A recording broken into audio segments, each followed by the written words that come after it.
Totoo naman na sa buhay ng tao, laging merong hindi magandang mangyayari. Kapag kasi inisip mo palagi na lahat ng mangyayari ay maganda, yan yung pinagmumula ng frustrations, yan yung pinagmumula ng disappointments. Pero kapag ang inisip mo, hindi lahat ng mangyayari maganda, kapag may nangyaring maganda, surprise ang dating sa'yo, at ito yung pinagmumulan ng kagalakan mo, totoong kagalakan.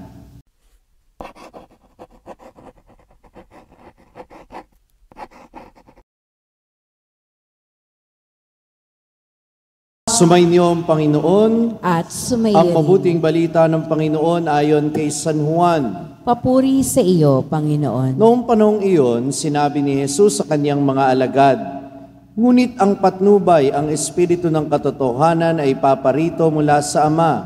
Susuguin siya sa inyo buhat sa Ama, at siya ang magpapatotoo tungkol sa akin. At magpapatotoo rin kayo tungkol sa akin, sapagkat sa pasimula pa'y kasama ko na kayo. Sinasabi ko ito sa inyo upang huwag kayong mawala ng pananalig sa akin. Palalayasin nila kayo sa mga sinagoga.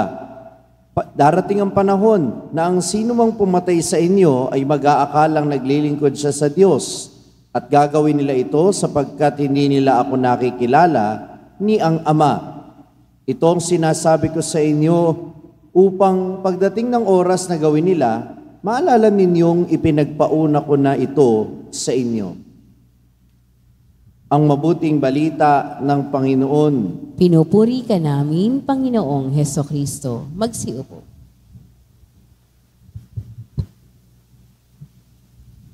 Magandang umaga po sa inyong lahat.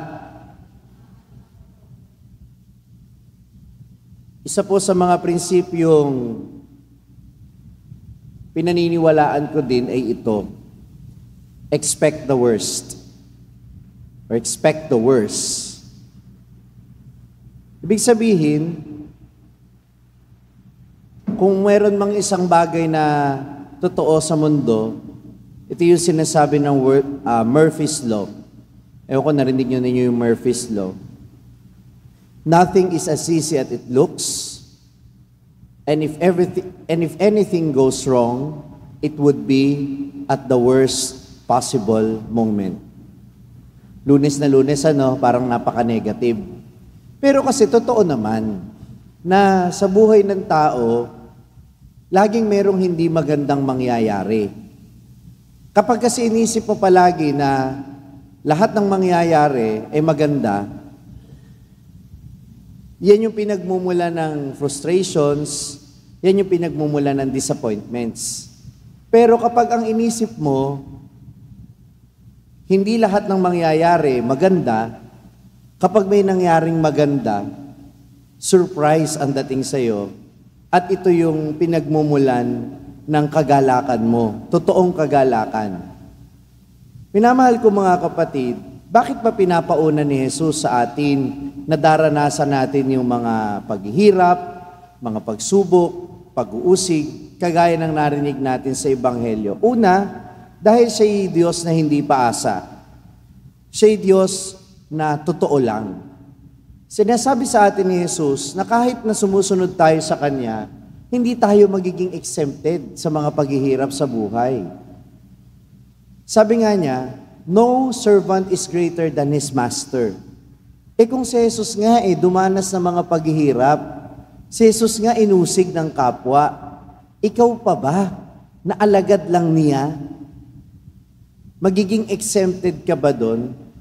Kaya kung minsan, wala din tayo sa katwiran Kapag sinabi natin, kung kailan naman ako naging masunurin sa Diyos, kung kailan naman ako naglingkod sa simbahan, kung kailan ako naging palasimba, kung kailan ako naging paladasal, at saka naman lalong madaming dumating na pagsubok sa aking buhay, malamang, sumusunod ka sa Panginoon Kapag sumunod ka sa Panginoon, ang ipinangako niya, ang dadalhin mo'y krus.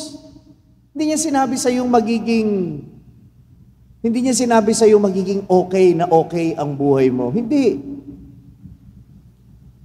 Sinabi niya, hindi mawawala ang mga ito sa buhay mo. Pero ano ang meron sa isang Kristiyano na nagpapagaan sa buhay niya? Ang sabi ni Jesus, isusugo ng Ama sa inyo ang Espiritu Santo. Dahil yung Espiritu Santo, yung nagbibigay sa atin ng mga kaloob na magbibigay ang Espiritu Santo ang pinagmumulan ng mga kaloob na siyang magiging sandata natin sa mga panahong tayo ay susuong sa mga pagsubok, sa mga pinaka-pangit o pinakamadilim na yugto ng ating buhay. At ano yung tinanggap nating Espiritu Santong ito noong binyag? Ito lang naman yung nagbigay sa atin ng karunungan, ng pangunawa, ng pagpapayo, ng lakas ng loob, ng takot sa Diyos. Lahat ng ito ay mga kaloob ng Espiritu Santo at ito yung mga kakailanganin natin para harapin ang anumang pagsubok na darating sa ating buhay. Yes, expect the worst, but also expect the best from the Lord. Oo, asahan mo na may mga hindi magandang sitwasyon na darating sa buhay mo. Pero asahan mo din na kapag kinailangan mo ng tulong mula sa Kanya, ibibigay niya ito sa iyo. Yung tulong na espiritual, yung lakas ng loob, yung pangunawa. Kaya mahalaga yung laging nagdadasal. Kaya mahalaga pa rin na maglingkod ka sa Panginoon. Mahalaga pa rin na maging malapit ang loob mo sa Kanya. Dahil kahit hindi niya alisin ang paghihirap, pag-uusig at mga pagsubok sa buhay mo, tiyak na hindi naman siya na magkukulang sa pagsuporta sa iyo. Amen ba yon? Para lang yung mga magulang natin, halimbawa, hindi naman po pwedeng yung mga magulang mo aalisin lahat ng paghihirap sa buhay mo. Paano ka matututo? Di ba? Pero yung magulang mo, kahit hinahayaan kang mahirapan kung minsan para matuto ka, kung kinakailangan mo ng encouragement, kung kinakailangan mo ng lakas ng loob, kung hindi mo maintindihan, ipapaliwanag sa'yo. Imo-motivate ka. I-cheer ka para mapagtagumpayan mo kung ano man yung pagsubok na pinagdadaanan mo. Ganon din ang Diyos. Sa mga panahong wala naman tayong pinagdadaanan, binibigyan niya tayo ng mga biyaya, ng mga karanasan na magpapatatag ng ating kalooban. At ito yung mga karanasan na paghuhugutan natin sa mga panahon ng kadiliman. Kaya, huwag mong sasayangin yung mga karanasang ito. Lahat ng magagandang nangyayari sa buhay mo ngayon, yan ay patotoo sa iyo ng Panginoon na hindi ka niya pababayaan. Yan ay patotoo sa iyo ng Panginoon na totoo siyang mabuti.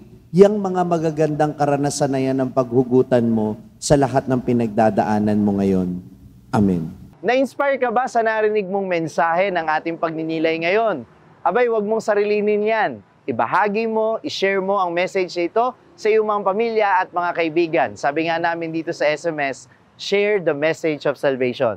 At huwag mo kalimutan na mag-subscribe dito sa ating YouTube channel para manatili kang updated sa mga contents natin.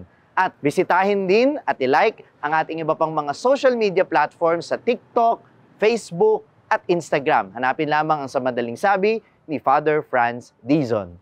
Mapapakinggan din po ninyo ang araw-araw kong pagninilay sa #1 Catholic meditation app sa mundo na ginagamit na ngayon ng 2 milyon mahigit na mga Pilipino sa buong mundo. Ito ang Hallow app. Kung ida-download ninyo ito ngayon ng libre, ay makaka-access pa kayo sa 10,000 plus contents nito sa loob ng 90 days. Gamitin lamang ang code na FRFRANZ o Father Franz. hallow.com/FRFRANZ. At sama-sama po tayong magpalalim ng ating pananampalataya at uulitin ko, ibahagi natin ito sa iba. Muli, ako po si Father Franz Dizon at ito po ang Sa Madaling Sabi. sharing the message of salvation.